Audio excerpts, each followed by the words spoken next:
आपने जो अपनी पत्नी की आत्मा शांति के लिए हवन करवाया है वह संपूर्ण हुआ। इससे आपकी पहली पत्नी की आत्मा को अवश्य शांति मिलेगी।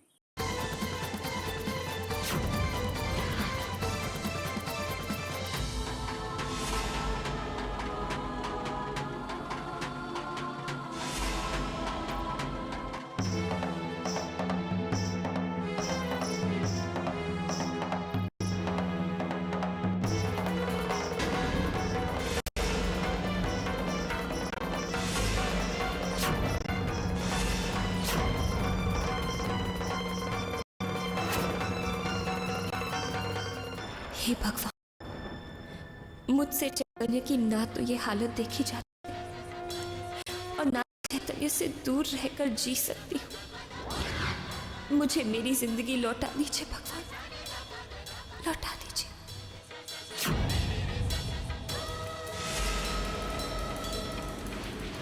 जानती हूँ अनुपमा, तुम चैतन्य को अपनी जिंदगी मानती हो, और तुमसे पहले मैं चैतन्य की जिंदगी का हिस्सा हूं।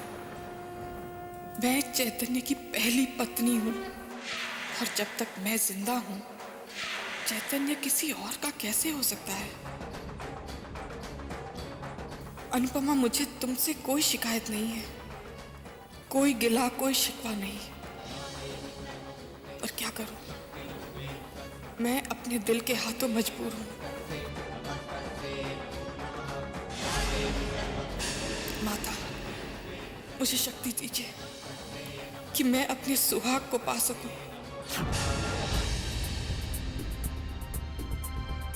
जब तक यह काला धागा आपके बाह में रहेगा तब तक आपकी पहली पत्नी की आत्मा न तो आपको सताएगी, न विचलित करेगी, न ही आपके करीब आएगी। आप लोग निश्चिंत रहिए।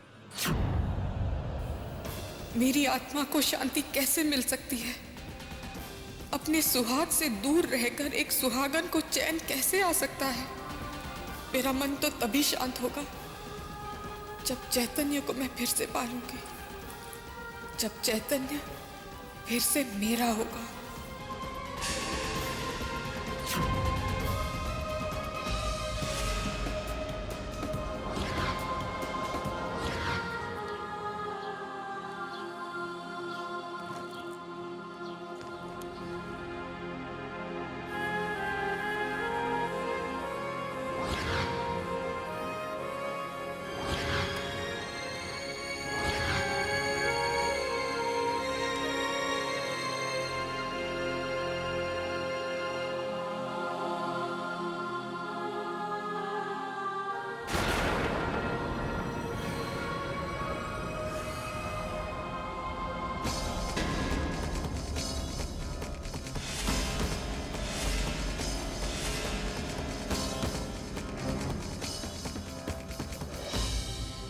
क्या मांगा आपने भगवान के दरबार में?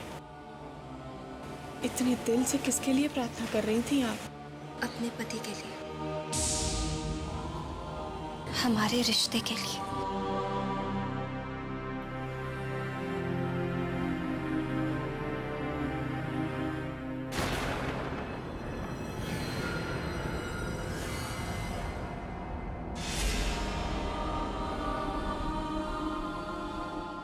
किसके लिए प्रसाद बांट रही हैं? आप क्या मांगने आई हैं इस दरबार में? वही जो आपने मांगा।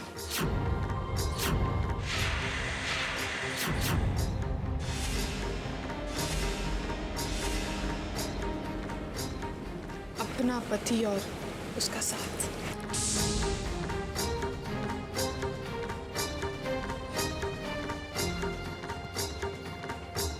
भगवान आपकी प्रार्थना जरूर पूरी करेंगे। दुआ करती हूँ कि आपने जो भी मांगा वो आपको मिल जाए।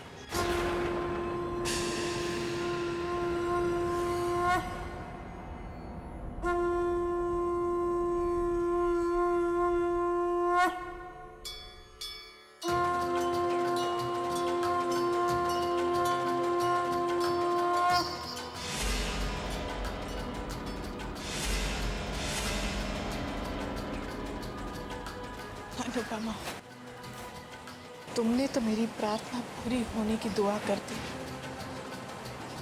लेकिन भगवान ने मेरी प्रार्थना सुन ली ना, तो तुमने भगवान से जो मांगा है वो तुम्हें नहीं मिलेगा। चैतन्य की जिंदगी में तो हम दोनों में से कोई एक ही हो सकती है। और माफ करना अनुपमा, वो होंगी मैं, तुम नहीं।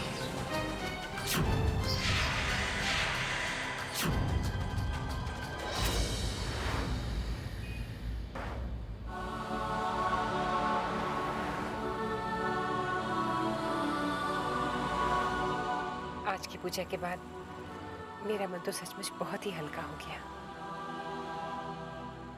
चैतन्य बेटे, अब तेरे दिल में भी जितने डर हैं, सारी शंकाएं, जो सारे सवाल हैं, पूरे सपने हैं, सबको अपने मन से निकाल दे। मुझे पूरा यकीन है कि आज के बाद अदिति की आत्मा को बहुत शांति मिलेगी और वो वहां चली जाएगी जहां उसे जाना चाहिए।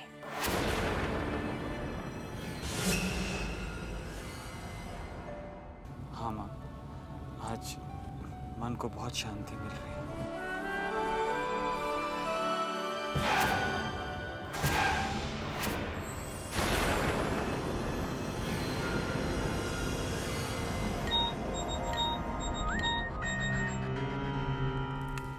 हेलो,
माफ करना आदिति, पर तुम्हारा जाना ही ठीक था। अब मेरी पत्नी अनुपमा है, and I love her very much.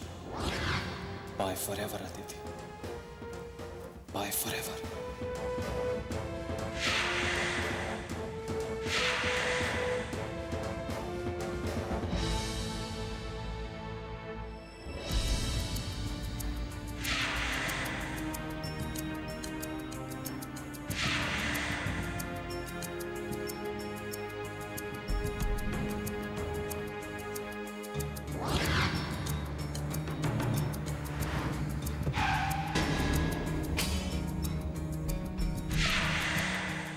अब सॉरी, आपको लगी तो नहीं ना?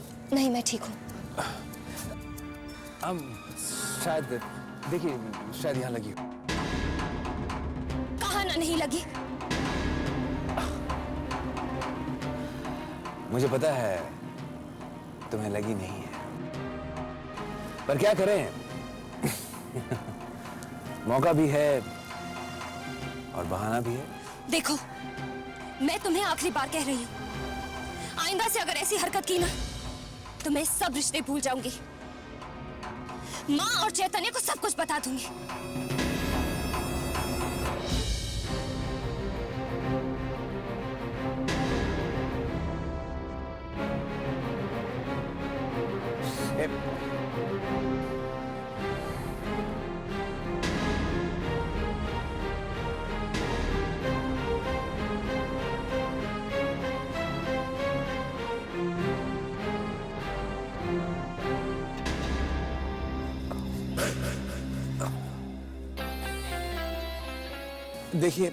देखिए, ऐसा मत कीजिएगा प्लीज, ऐसा मत कीजिए।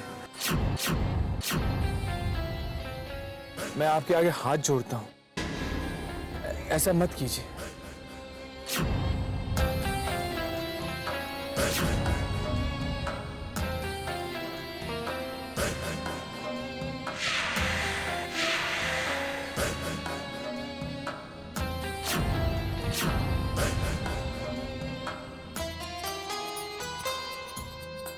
याद है तुम्हें मैंने कहा था, क्या करूं, मुझे तुम अच्छी लगने लगी हो।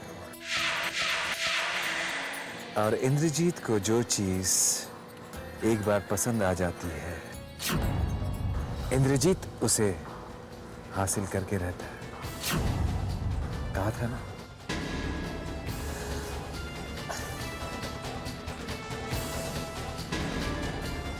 चलता हूं भाभी जी।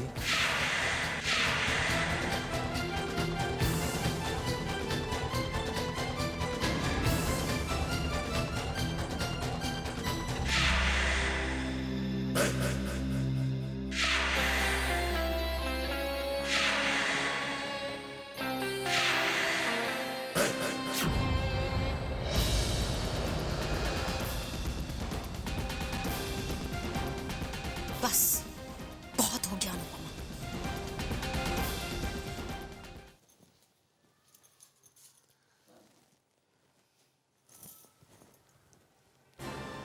सॉरी, आपको प्रसाद नहीं दे सकती, बाहर गिर गया था।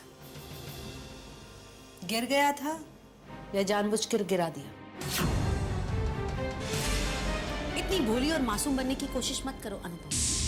तुमने ये जो भोलेपन का नकाब ओढ़ा हुआ है ना, और इस नकाब को ओढ़कर जो तुम खेल खेलती रहती हो ना, हम इसकी सारी सच्चाई बहुत अच्छे से जानते हैं। हमने कभी सोचा भी नहीं था कि तुम्हारी सोच और तुम्हारा मन इतना गंदा होगा, तुम इस हद तक गिर जाओगी।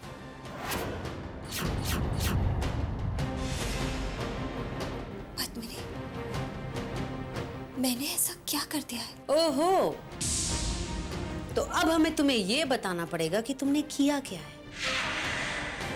जमाने भर में जो टप टप आंसू बहाती हो ना, और पतिव्रता पत्नी होने का ढोंग करती हो ना, इसकी सच्चाई हम बहुत अच्छी तरह से जानते हैं अनुपमा। जब तुम्हारे पति से दूरियां बढ़ी, तुम्हें पति सुख नहीं मिला, तो तुमने हमारे पति पर डोरे डाले शुरू कर दिए, अपने जाल में फंसाने की कोशिश की। हाँ, हमने देवर और भाभी के किस्से तो बहुत सुने थे, लेकिन हमने कभी ये नहीं सोचा था कि ये सब हम अपने घर में देखें। हम तो ये कहेंगे कि तुम औरत के नाम पे कलंक हो, कलंक। हमें अपने पति पर अपने से ज्यादा भरोसा है। हम बहुत अच्छी तरह से जानते हैं कि हमारे अलावा कभी उन्होंने किसी पराई औरत को नजर उठाकर नहीं देखा। इसलिए बेहतर यही होगा अनुपमा तुम्हारे लिए कि जरा अपनी नजरों को संभाल के रखना। कहीं ऐसा ना हो कि जो इल्जाम हमने तुम पर अकेले में लगाया है, कहीं वो इल्जाम सबके सामने ना लगाना पड़े, और फिर तुम्हारा ऐसा हाल करेंगे कि मरना भी चाहोगी ना।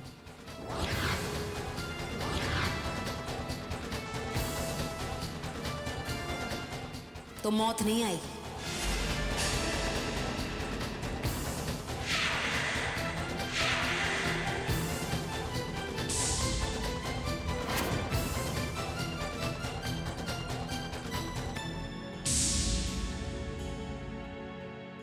देखा माँ आपने किस तरह ये मेरे चरित्र पर उंगली उठाकर चली गई, जबकि खोट तो इंद्रजीत के चरित्र में है। पद्मिनी को सच्चाई बताकर उसकी जिंदगी में आग कैसे लगा दूं, उसकी बसी बसाई गृहस्थी को मैं कैसे बर्बाद कर दूं।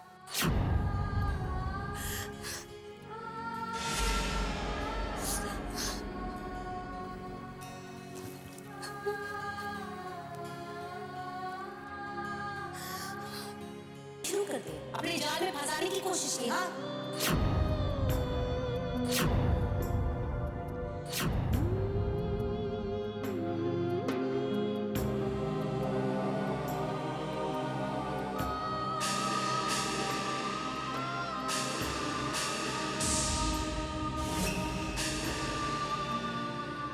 एक मौका तो देकर देखा, चैतन्य से ज्यादा खुशी, ज्यादा सुख दूंगा मैं तुम्हें। हमने देवर और भाभी के किस्से तो बहुत सुने थे, लेकिन हमने कभी ये नहीं सोचा था कि ये सब हम अपने घर में। हमने देवर और भाभी के किस्से तो बहुत सुने थे, लेकिन हमने कभी ये नहीं सोचा था कि ये सब हम अपने घर में करेंगे। माफ कर देना अनु, मैं अपना वादा नहीं निभा पाया।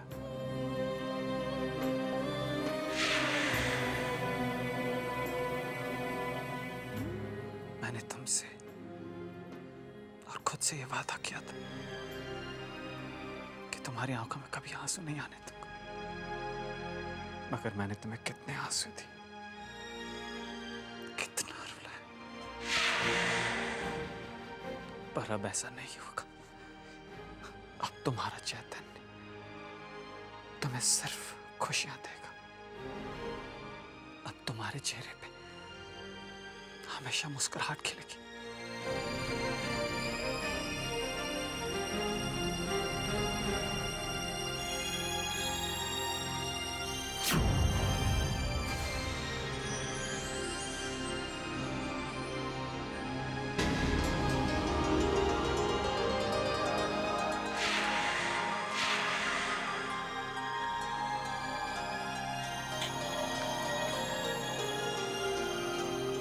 चेतन,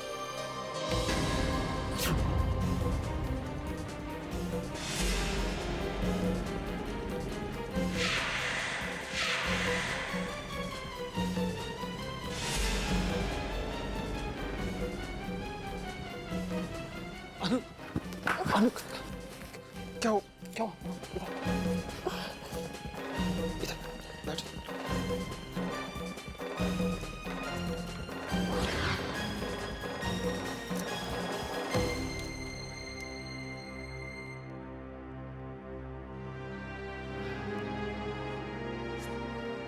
You okay?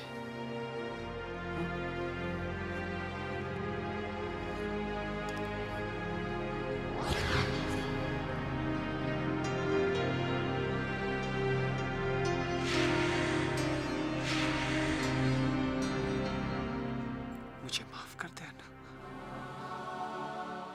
मैं तुम्हारा दोषी हूं। I'm very sorry अन्ना।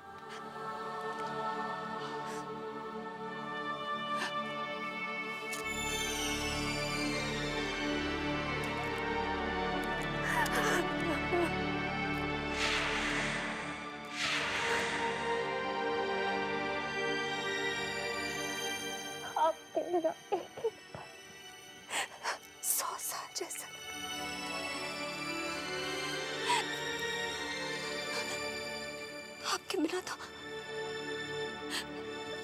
आपके बिना तो जैसे मैं मर गई। मुझे ऐसा लगा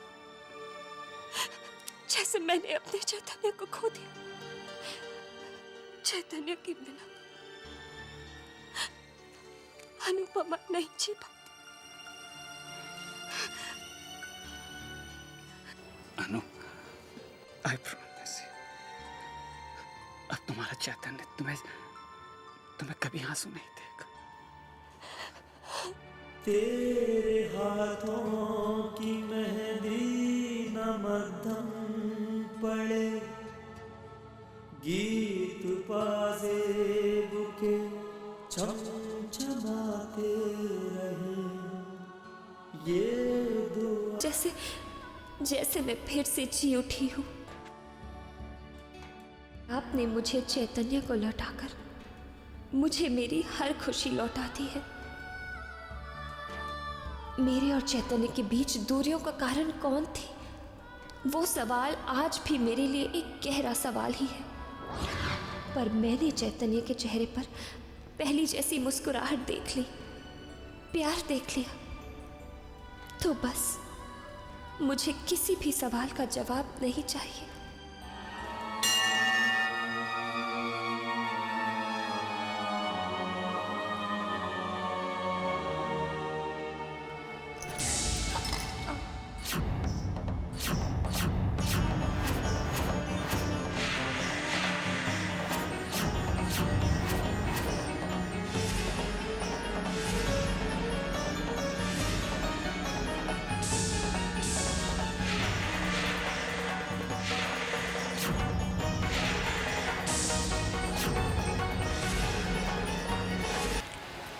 देखिए ना, बस आज ही टूट गया है। बनवा लूंगी मैं। खैर, क्या बात है, आज आप बहुत खुश लग रही हैं। हाँ, मेरी प्रार्थना पूरी हो गई। भगवान से जो मांगा था मिल गया। चलिए, इस देवी माँ ने कम से कम आपकी प्रार्थना तो सुनी, वरना मैं तो इस पत्थर दिल देवी के सामने प्रार्थना कर करके थक गई हूँ। और ये अगर आप बुरा ना माने तो आपके दुख, आपके आंसुओं का कारण जान सकती हूँ। किसी को ढूंढ रही हूँ, पर वो मिलता ही नहीं। किसे?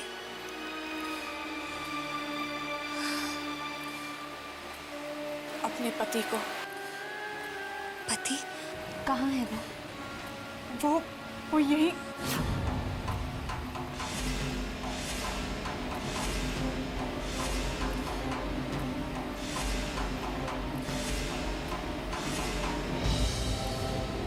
कहीं हो गए हैं वो। मैं तो यहाँ पर अजनबी हूँ, अनजान हूँ मैं, उन्हें ढूंढ नहीं पा रही हूँ। पता नहीं कहाँ खो गए हैं। मैं भगवान से प्रार्थना करूंगी कि जिस तरह उन्होंने मेरी प्रार्थना सफल कर दी, आपकी प्रार्थना भी सफल कर दे। सच? अगर ऐसा हो गया ना, तो मैं आपकी बहुत बहुत एहसानमंद रहूंगी। देखना, आपको आपके पति जरूर मिल जाएंगे।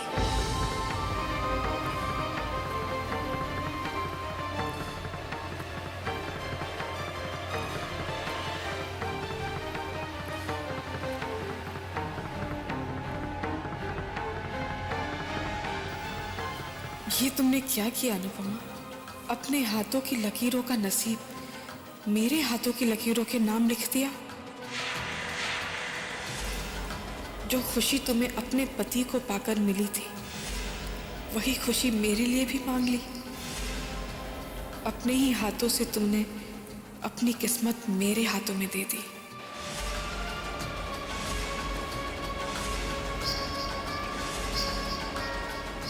शुक्रिया।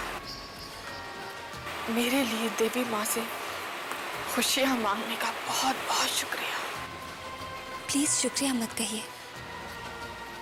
आप मुझे अपना दोस्त समझ सकती हैं। आप इस शहर में अजनबी हैं। अगर आपको किसी भी चीज़ की ज़रूरत हो तो बेझिझक मुझे फ़ोन कर दीजिए। मेरा नंबर है 6355-367। कमाल है, एक अजनबी के लिए एक अजनबी इतना अपनापन दिखा रहा है। एक अजनबी के लिए नहीं, एक औरत का दर्द समझ रही है। बस।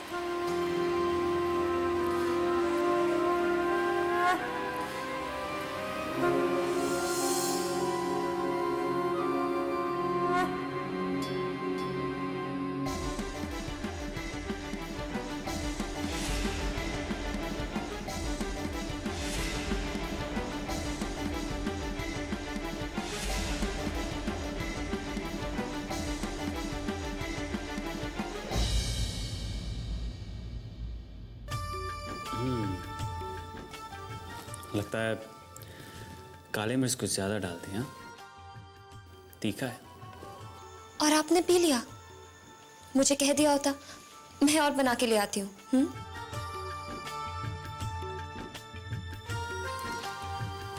ऐसे इसका तीखा कम करने का एक और इलाज है मेरे पास।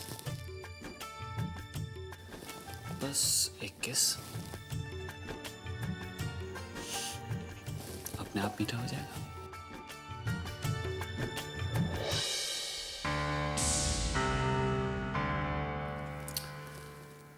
कहा ना एक किस? छोड़िए ना, घर पे सब है, कोई देख लेगा। भाई साहब, आप देख रही हैं ना, देखते ही देखते क्या हो गया। कल तक जिनमें दूरियां थी, आज कैसे कबूतर कबूतरी की तरह गुटरगू कर रहे हैं। कल तक हम खुश थे और आज ये खुश हैं।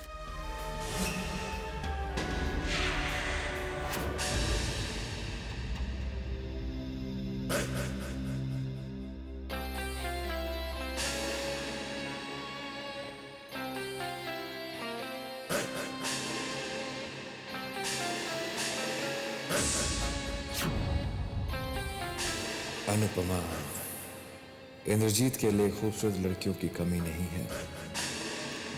मेरे एक इशारे पर हजारों लड़कियां मेरे कदमों में बिछने के लिए तैयार रहती हैं, पर उन लड़कियों में वो बात कहाँ जो तुम में दिखाई देती है मुझे। न जाने ऐसी क्या बात है कि बार बार तुम मेरे ख्यालों में आ जाती हो, बार बार। और मैं जानता हूं कि बहुत जल्द तुम मेरी बाहों में होगी, बहुत जल्द।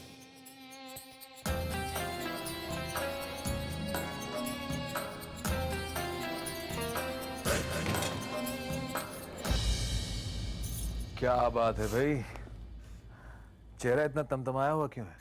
सब कुछ गड़बड़ हो गया। हमने जो सोचा था वो सब धरा का धरा रह गया। अरे चैतन्य की बीमारी की वजह से ही सही, एटलीस्ट दोनों में दूरियां तो बढ़ रही थी। मासा की नजरों में भी हम अनुपमा के लिए नाराजगी देख रहे थे, लेकिन अचानक ऐसा कौन सा जादू हो गया कि अनुपमा में खुश नजर आ रही है। बिल्कुल सही कह रही हो तुम पद्मिनी। अनुपमा जब मुस्कुराती है ना तो बला की खूबसूरत लगती है वो।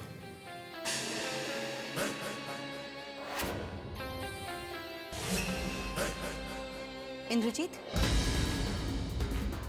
गुस्से में हमारा खून जल रहा है, आप पर किसी बात का फर्क ही नहीं पड़ रहा। पद्मिनी, अगर मेरी जिंदगी का आज कोई मकसद है तो वो सिर्फ एक चैतन्य की बर्बादी, और इसमें मैं हर कदम में तुम्हारे साथ हूं, हर कदम में। इस बार जो हमने सोचा है वो अनुपमा के लिए झेलना आसान है, बहुत भारी पड़ने वाला है अनुपमा।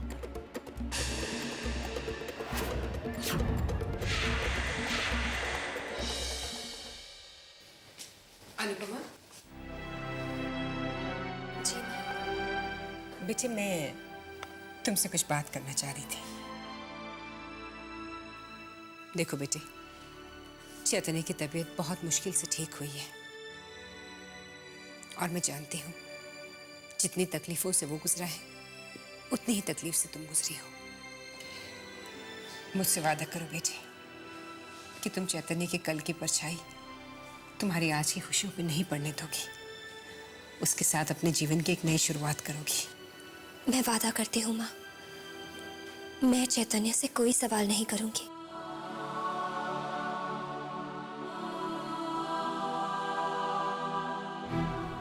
पर उन सवालों का क्या करूं जिनके जवाब मेरा मन आज भी मांगता है।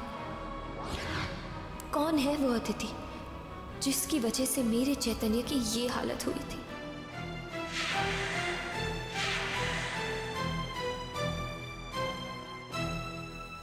बेटी, तुम्हें एक सलाह और देना चाहती थी मैं। मेरे ख्याल से अब तुम दोनों को 2 की बजाय 3 होने के बारे में सोचना चाहिए। देखो बेटे, औलाद पति पत्नी के बीच में वो कड़ी होती है जो उन्हें और भी मजबूती से बांध देती है। और तुम देखना, जब तुम दोनों की प्यार की निशानी तुम दोनों के बीच होगी तो चैतन्य की नजरें हमेशा आने वाले कल पे होगी, उसके बीते हुए कल पर नहीं।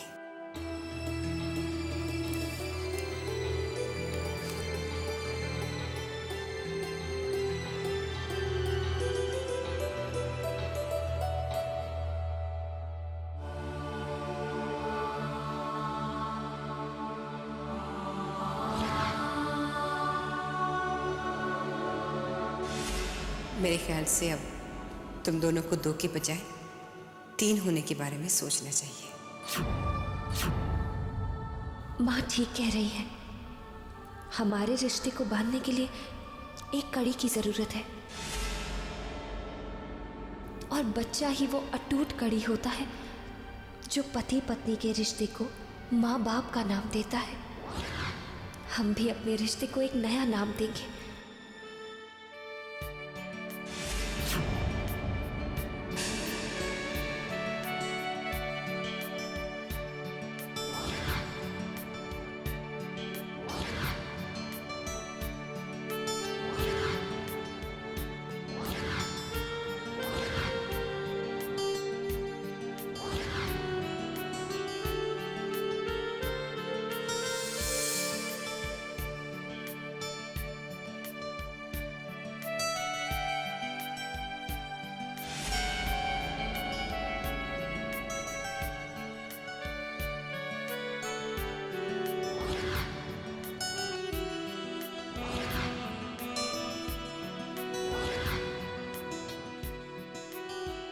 चैतन्य, आपके लिए, हमारे प्यार के लिए हमें माँ की बात माननी ही होगी।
जी कर रहा यूं बस देखता ही रहूं।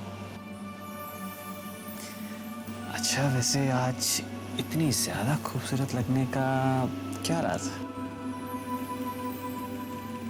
आपका प्यार चैतन्य, आपके प्यार के रंग में ऐसी रंगी हूँ कि सज गई हूँ। आपको अपनी जिंदगी मानती हूँ,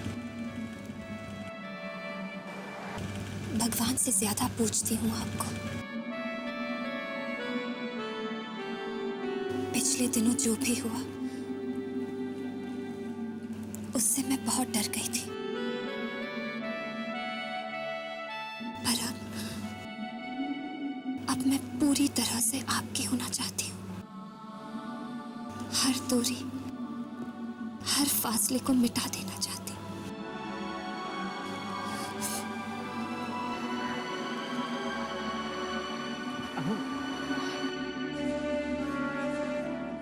ये क्या अनु? ये पगली, तुम्हारी जगह मेरे पैरों में नहीं,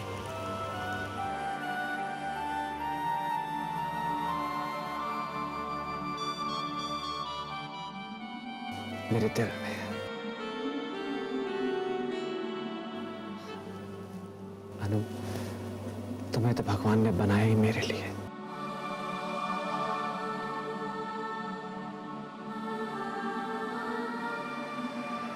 तुमने तो अपनी पूरी जिंदगी मेरे नाम,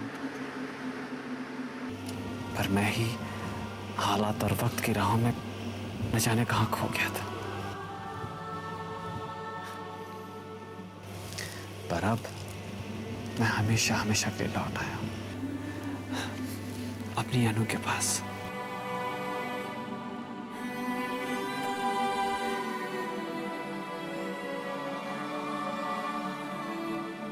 चैतन्य,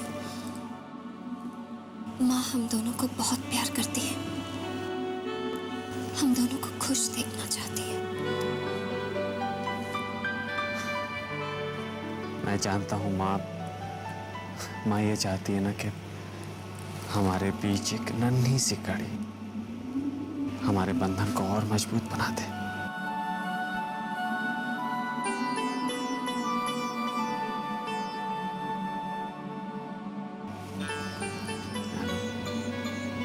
मैं भी यही चाहता।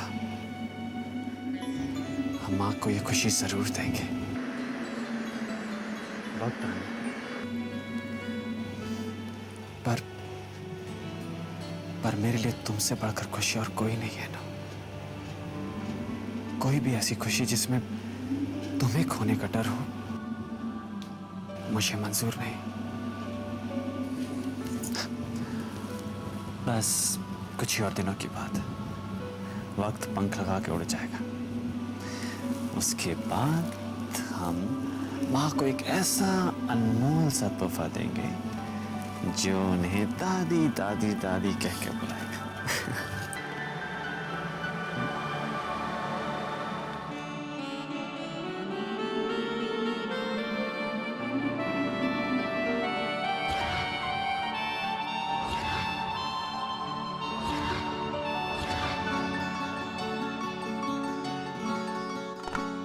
हो अगर तेरी इजाजत तो मेरा राज़ दिल बता दूं। हो अगर तेरी इजाजत तो मेरा राज़ दिल बता दूं। नया आसमां बना के, नया आसमां बना के तुझे चांद सा सजा दूं।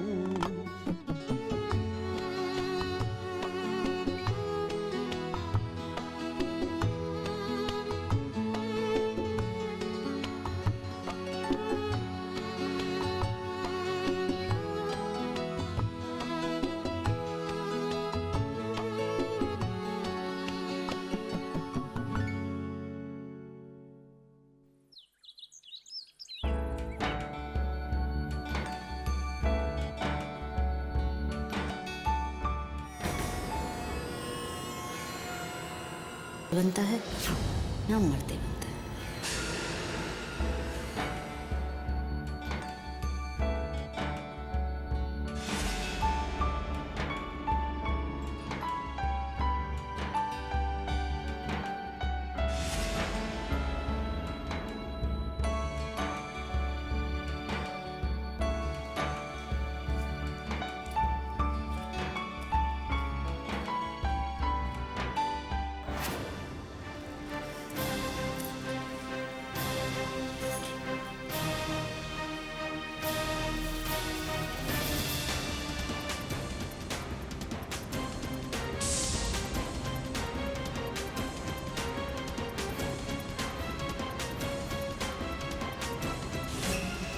जिस दिए को जलाकर तुम अपने भगवान से अपने लिए सुख और खुशियों की दुआएं मांग रही हो ना अनुपमा, उसी दिए की आग में तुम्हारी सारी खुशियों में ऐसी आग लगाएंगे तुम्हारी सारी खुशियां जलकर राख हो जाएंगी।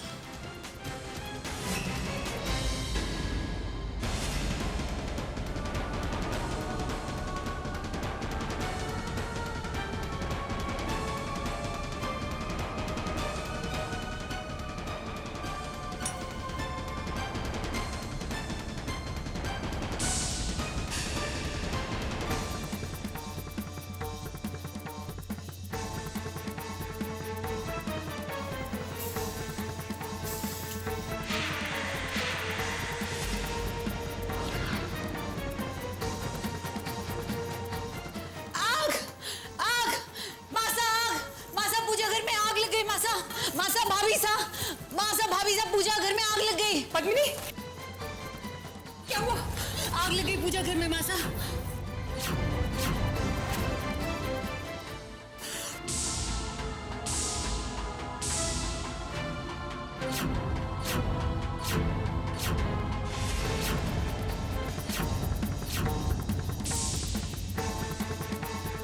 माता रानी की मूर्ति, कोई मूर्ति बचाओ।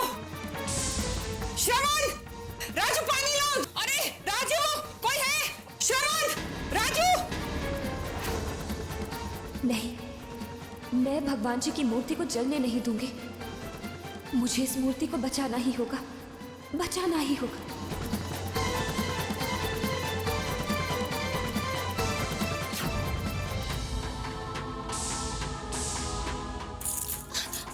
श्रवण, राजू जल्दी पानी लाओ।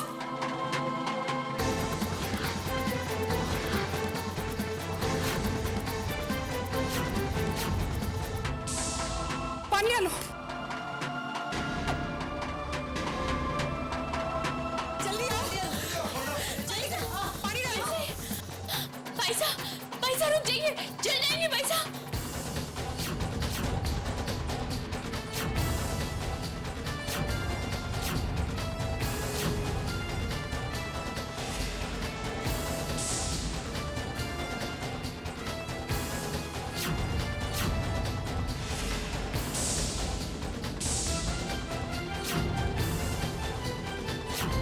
पद्मिनी, तुम ठीक तो हो ना बेटे?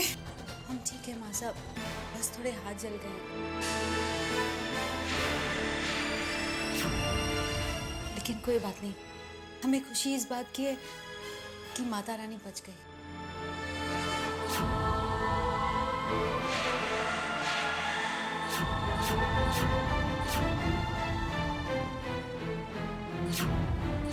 लेकिन ये आग लगी कैसे?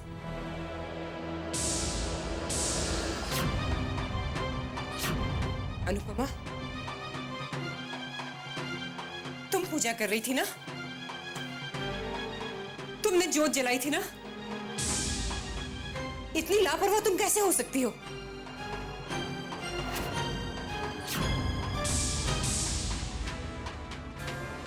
तुम्हारी लापरवाही, तुम्हारी गलतियां दिन ब दिन बढ़ती जा रही है।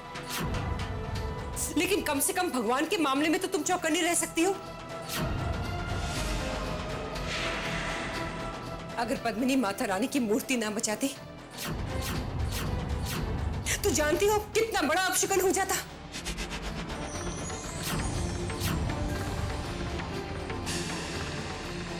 तुमने मुझे बहुत निराश किया है, बहुत नाउम्मीद किया है। जब मैं तुम्हें बहू बनाकर इस घर में लाई थी, मैंने सोचा भी नहीं था अनुपमा कि तुम्हारी वजह से मुझे कैसे दिन देखने पड़ेंगे।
तुम्हारी गलतियां दिन ब दिन बढ़ती जा रही है।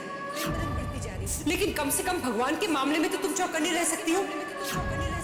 जब मैं तुम्हें बहू बनाकर इस घर में लाई थी, मैंने सोचा भी नहीं था अनुपमा कि तुम्हारी वजह से मुझे कैसे दिन देखने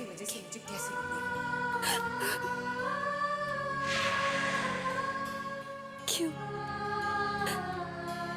कैसे मुझसे इतनी बड़ी गलती हो गई?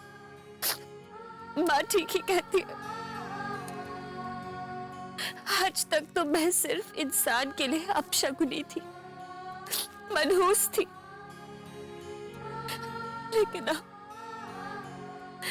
अब तो भगवान के लिए भी।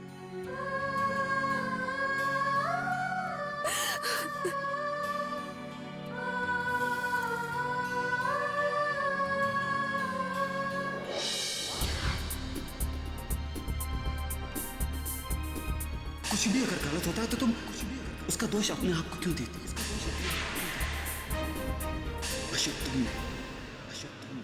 तुम्हारा विचार के तुम मासूम हो, वो गलत है।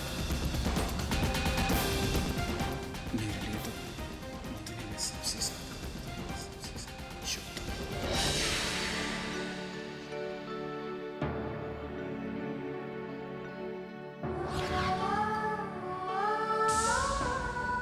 चैतन्य, मैंने आपको वादा तो दिया है, पर वो वादा इस सच्चाई को नहीं बदल सकता कि मैं मनहूस हूं। पर मैं चैतन्य से किया वादा कैसे तोड़ दूं? सबके दुख का कारण तो बन ही जाती हूं। आज मां को मेरी लापरवाही की वजह से इतना दुख पहुंचा, चैतन्य को भी कैसे दुख दे दूं? नहीं, मैं रोऊंगी नहीं। अपने चेहरे पर अपने दुख की झलक दिखने भी नहीं दूंगी। मैं चैतन्य से किया हुआ वादा जरूर निभाऊंगी।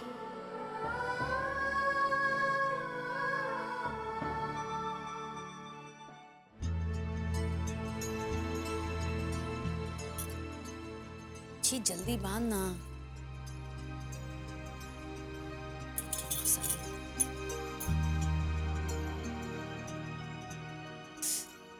ऐसा कमरे से जल्दी क्यों नहीं निकल रही है? कितनी देर हो गई?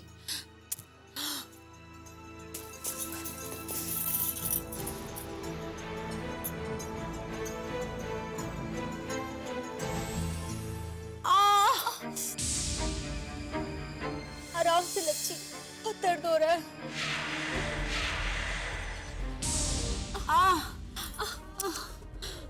आराम। ये क्या हुआ बेटे? बस मासा यूं ही कैसे? जलते हुए पर्दे इन हाथों से खींचे तो क्या ये नाजुक हाथ जलेंगे नहीं क्या? भाई साहब, बहुत जलन हो रही है ना? मैंने मरहम लगा दी है जलन कम करने के लिए। लाओ जरा मुझे देखने दो।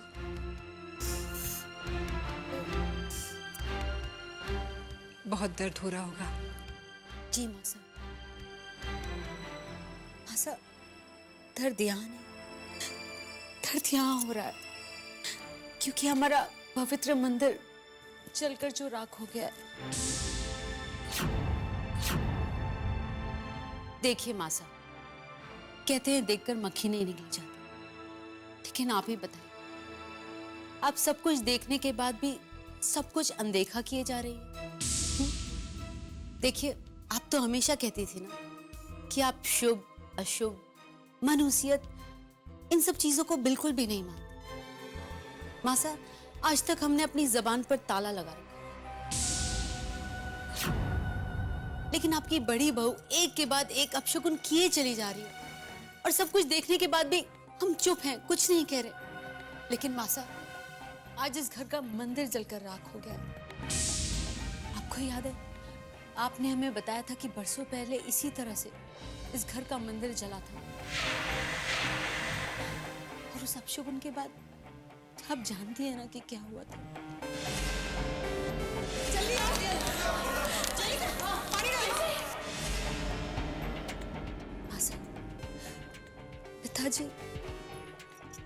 पिताजी ये दुनिया छोड़कर ही चले गए, मृत्यु हो गई थी उनकी।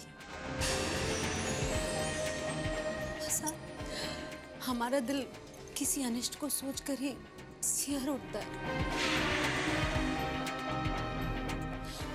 सहम गए हमारा दिल। हर पल बस हमें यही बात सता रही है कि कुछ बुरा होने वाला है इस घर में। मासा, अगर आप हुक्म करेंगे तो हम अपनी जबान को रोक लेंगे, लेकिन आप उन अपशगुनों का क्या करेंगे जो एक के बाद एक इस घर में होते चले जाएंगे? और ये सब भाभी सा के आने के बाद ही हो रहा है। मासा, हमारे परिवार को इस मनुष्यत से बचा लीजिए। मासा, हम हाथ जोड़कर विनती करते हैं आपसे, प्लीज।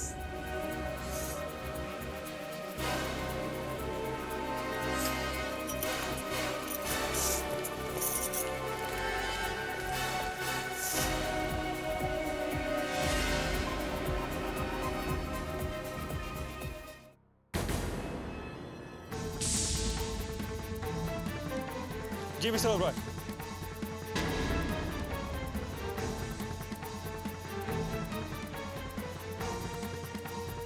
सर, ये मीटिंग की फाइल भूल गए थे। Thank you so much.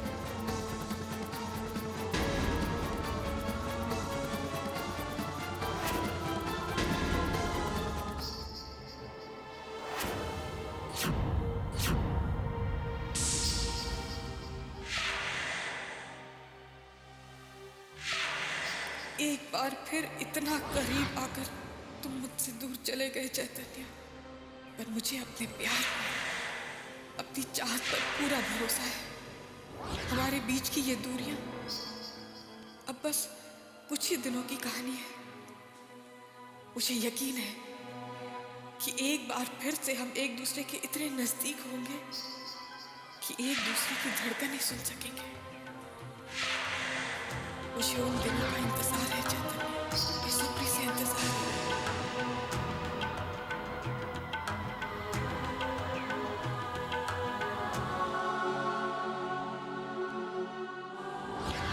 माँ बहुत नाराज है मुझसे, पर मैं उनकी नाराजगी की वजह से अपना फर्ज नहीं भूल सकती। माँ के सामने जाने में मुझे घबराहट जरूर हो रही है, पर उन्हें उनकी दवाई देना भी बहुत जरूरी है। मैं माँ की तबीयत की बेहतरी के लिए माँ की डांट सुन लूंगी, उनकी नाराजगी बर्दाश्त कर लूंगी।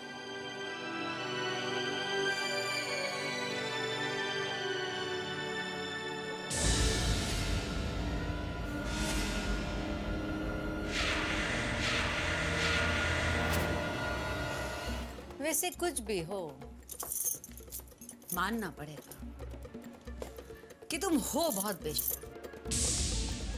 अगर हमसे एक एक करके इतनी बड़ी बड़ी गलतियां होती ना, तो हमारी कभी हिम्मत भी नहीं होती कि हम मासा से नजरें मिलाएं।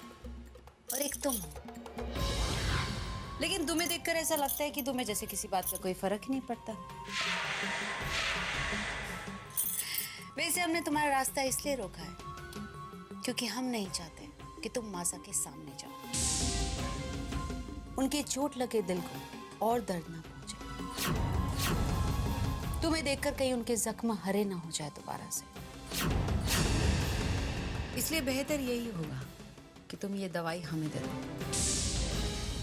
हम मासा को जाकर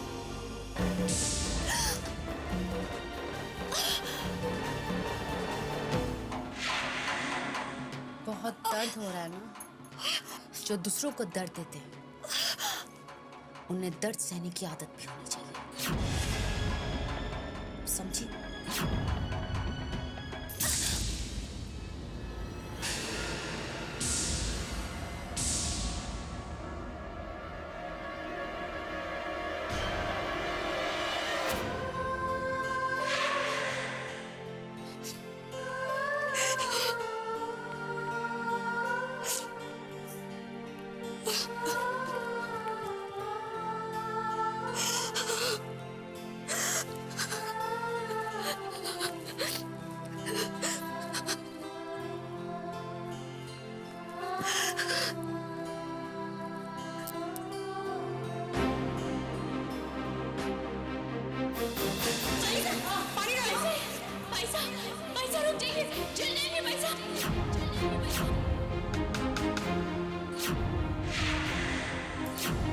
आपने हमें बताया था कि बरसों पहले इसी तरह से इस घर का मंदिर जला था। रिसेप्शन के बाद आप जानती हैं ना कि क्या हुआ था? जानती हैं ना? पिताजी इस दुनिया छोड़कर ही चले गए। मृत्यु हो गई थी उनकी, मृत्यु हो गई थी।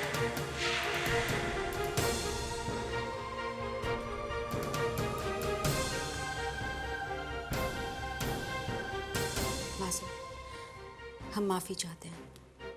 छोटा मुंह बड़ी बात कर गए हम। दिल से माफी मांगते हैं आपसे। दवाई ले लीजिए। ये दवाई तो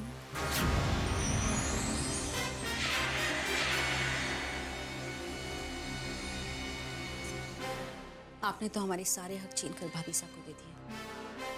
इनफैक्ट आपकी सेवा करने का जो हक था वो भी आपने भाभी साहब को दे दिया। लेकिन हमारे अंदर जो सेवा की भावना है मासा, हम उसका क्या करें? कहाँ छुपाए उसको?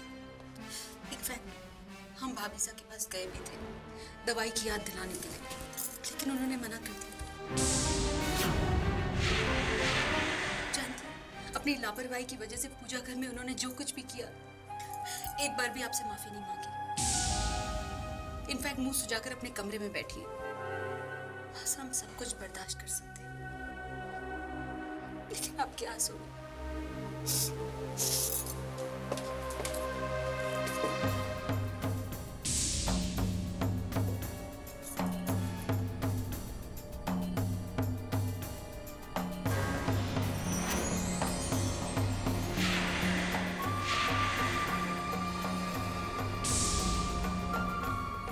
नकली आंसू बहुत ज्यादा। अनुपमा, तुम्हारे असली आंसुओं पर बहुत भारी पड़ने वाला है।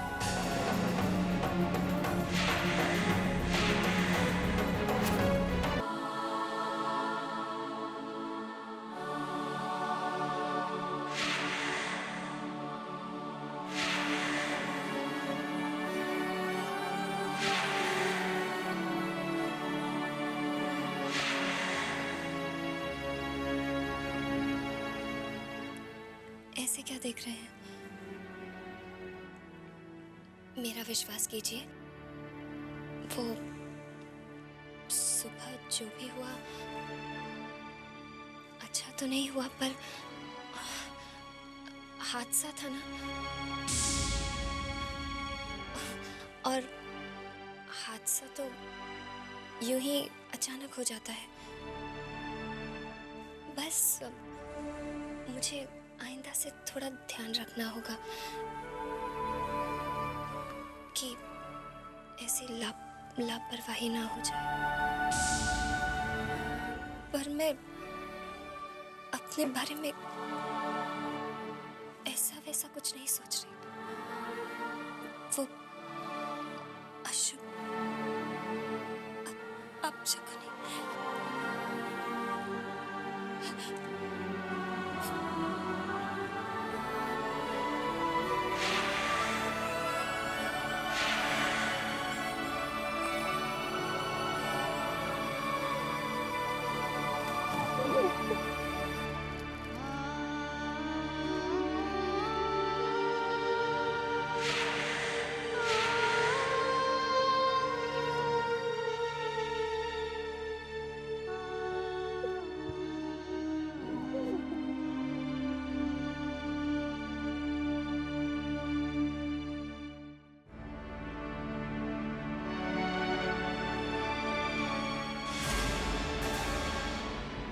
मुझसे इतनी बड़ी लापरवाही कैसे हो गई?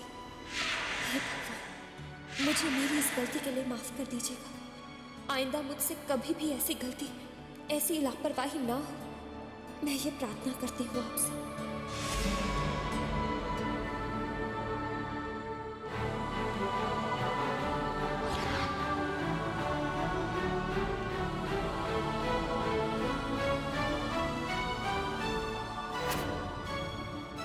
अनुपमा रुको।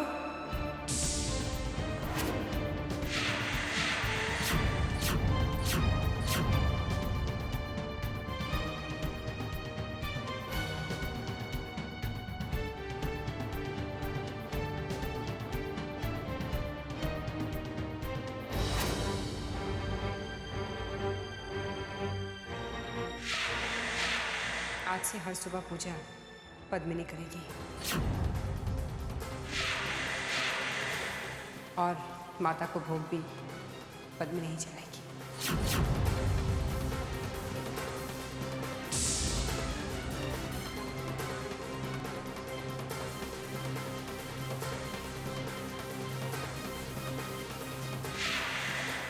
पद्मिनी,